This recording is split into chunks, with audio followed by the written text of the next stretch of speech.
बिस्मिल्लाहिर्रहमानिर्रहीम। अस्सलाम वालेकुम। मैं हूं महरीन सब्तैन। देख रहे आप मेरा यूट्यूब चैनल और फेसबुक पेज।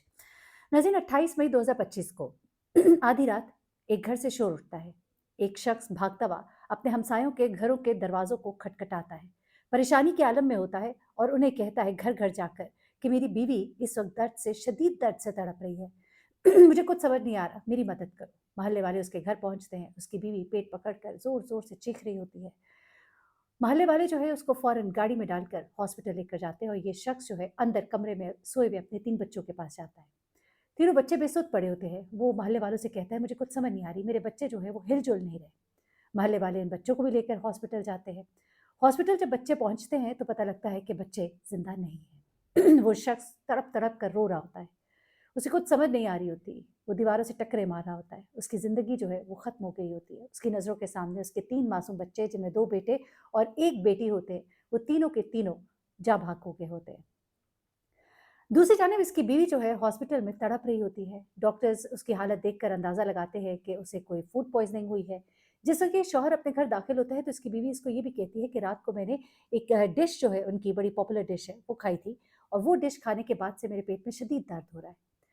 तो इसी बिना पर डॉक्टर ये अंदाज़ा लगाते हैं कि यकीनन कोई फूड पॉइज़निंग है, कोई ज़हरीली चीज़ है इसके मैदे में और फ़ौरन ही इसकी मैदे को वॉश किया जाता है। मैदे से जो सैंपल लिया जाता है उसे लैब में भेजा जाता है ताकि देखा जाए कि आखिरकार मामला क्या है। एक ही रात में इस शख्स का पूरा ख़ानदान जो है वो तबाह हो गया होता है। पुलिस इस मामले की जानकारी करना चाहती है क्योंकि उन्हें ऐसा लग रहा होता है कि ये शख्स जो है ये बिल्कुल ठीक है, बाकी सब जो है वो ज़िंदा नहीं है। बच्चों के बारे में रिपोर्ट सामने आती है कि इनको गला दबाकर मारा गया है। अब कहानी तो बिल्कुल ही एक नए रुख पे चली जाती है।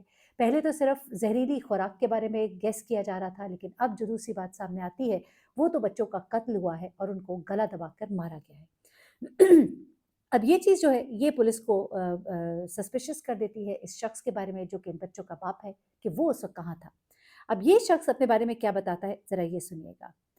ये शख्स जो है, ये सबसे पहले तो पुलिस को बताता है कि डिनर के बाद मेरी बीवी की हालत जो है वो ख़राब हुई। मेरी बीवी ने मुझे भी खाना दिया था, लेकिन मुझे खाना खाने का टाइम नहीं मिला। अब पुलिस यहाँ पे और सस्पिशियस होती है कि इस शख्स ने वो खाना क्यों नहीं खाया जिसकी बीवी ने खाया था। लेकिन अभी रिपोर्ट आना बाकी थी। उसकी बीवी के मैदे से लिए हुए सैंपल्स जो हैं, उनकी रिपोर्ट आना बाकी थी। अब ये शख्स बताता है कि मैं चूँकि ड्यूटी पर था।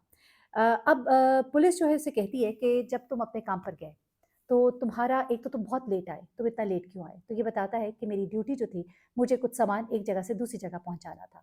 अब उस जगह की जब मेज़रमेंट की जाती है और जब टाइम नोट किया जाता है, तो ये बहुत ज़्यादा देर से उस जगह पर पहुँचता है। तो पुलिस उसे कहती है कि ये रास्ता तो सिर्फ़ आधे घंटे का था, तुम यहाँ पर 3 घंटे में पहुँचे हो। तो वो कहता है कि चूँकि गाड़ी बड़ी थी, रश बहुत ज़्यादा था और ऐसी गाड़ी को गुज़रने के लिए टाइम ज़्यादा लगता है, तो इस वजह से मैं वहाँ पर देर से पहुँचा और जब मैं वापस आया, तो मुझे देर हो गई। साथ ही वो अपना फ़ोन भी दिखाता है, उसके काम की जगह से उसको फ़ोन भी आए हुए थे और वो बताता है कि उस टाइम में अपने काम पर था। जब ये तमाम तर वाक़या हुआ, जब उसके बच्चों की डेथ हुई, तो वो उस वक़्त काम पर था। उसके अलावा वो ये भी बताता है कि मैंने खाना इसलिए नहीं खाया कि मुझे वक़्त नहीं मिला। मैं गाड़ी चला रहा था, मैं गाड़ी चलाकर जब वापस पहुँचा, तो मैंने यही सोचा कि अब मैं घर जाकर ही सुकून से खाना खाऊँगा। इस वजह से वो कहता है कि मैं खाना नहीं खा पाया। उसका देर से पहुँचना, उसका खाना ना खाना अभी उसको पुलिस के सामने बहुत ही मशकूक बना रहा था। लेकिन ऐसे में उसकी बीवी के मैदे से लिए हुए सैंपल की जो रिपोर्ट है वो आती है और वो और भी ज़्यादा हैरानकुन होती है। उस रिपोर्ट में वो ये बात सामने आती है कि उसकी बीवी के मैदे में किसी भी किस्म की कोई भी ज़हरीली चीज़ नहीं थी। तो फिर ऐसा क्या था कि वो ज़ोर-ज़ोर से चीख-चीख कर शोर मचा रही थी और ऐसे लग रहा था कि जैसे वो कहीं मरने वाली है। इसकी बीवी रचिता, जिसकी तमाम रिपोर्ट्स बिल्कुल ही क्लियर थी और ये रिपोर्ट्स जब बिल्कुल साफ आती हैं तो उसके बाद ये सब चीज़ें जो है क्लियर होना शुरू हो जाती है कि मामला कुछ और है। रचिता को अभी तक नहीं बताया गया होता कि उसके बच्चे जो है वो मर चुके हैं, क्योंकि पुलिस को ये खदशा होता है, डॉक्टर्स को ये खदशा होता है कि कहीं वो कोमे में ना चली जाए। इस डर और खौफ की वजह से, इस तकलीफ़ की वजह से, इससे पहले उसका मैदा वॉश हुआ है। मैदा वॉश होना जो है खुद एक तकलीफ़ दह प्रोसेस होता है और अगर वाक़ईतन ज़हर होता तो और भी तकलीफ दे था। लेकिन अब रिपोर्ट जो है वो कुछ और ही बता रही थी। बच्चों की रिपोर्ट में कहा गया है कि उनका गला दबाया गया, लेकिन किसी भी किस्म की उँगलियों के निशानात उनके गले पर नहीं पाए गए थे। अब उसके बाद रचीता पर, यानी कि उसकी बीवी पर शक होना शुरू हो जाता है। ये वाक़या जो मैं आपके साथ शेयर कर रही हूँ हमारे हमसाए मुल्क से है और अमीनपुर इलाका है और ये शख्स जो है चिन्नौई का रहने वाला था। अब जब इस खातून पे शक होता है तो फिर इसके फ़ोन रिकॉर्ड, जो कि सबसे पहला तरीक़ाकार होता है, पुलिस हासिल करती है और उससे पता लगता है कि ये मुसलसल एक शख्स के साथ राबिते में थी। वो शख्स कौन था, उसकी कहानी जब सामने आएगी तो आपको पूरी कहानी जो है वो निकल कर सामने आ जाएगी। ये पूरी कहानी जानने के लिए ज़रूरी है कि जानें कि आखिर रचीता और उसके शौहर का ताल्लुक क्या था।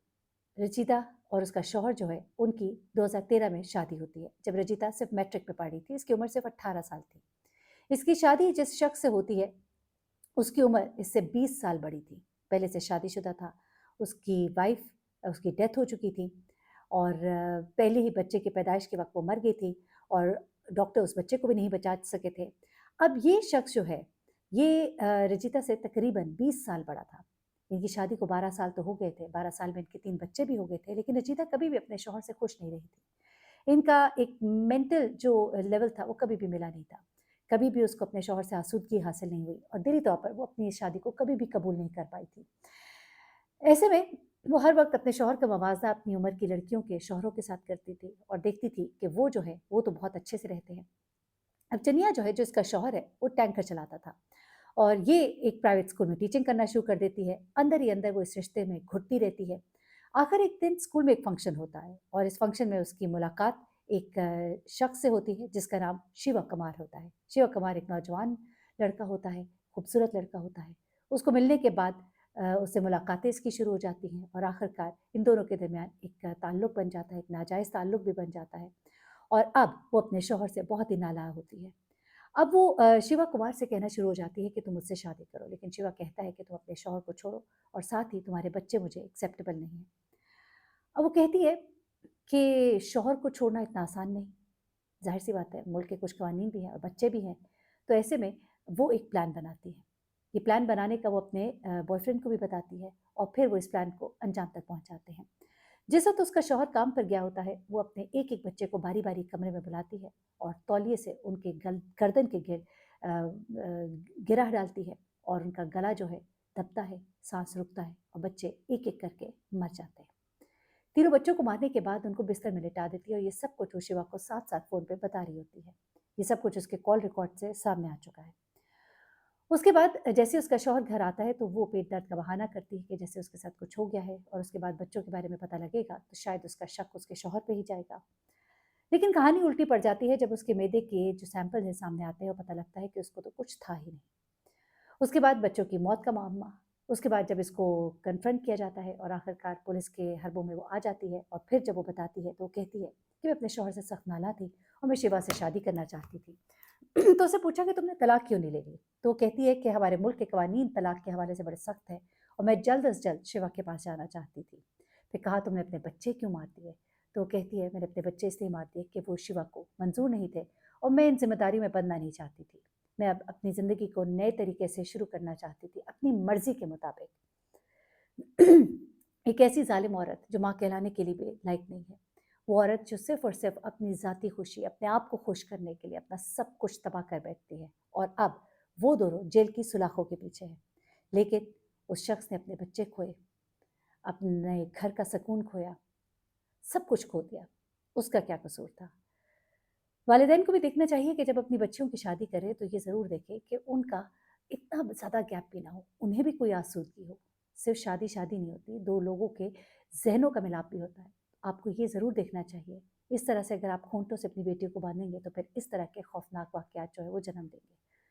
वैसे तो ये खौफनाक वाक़यात मैं इसके बारे में क्या कहूँ, ये तो माँ कहलाने के लायक ही नहीं, डायन है।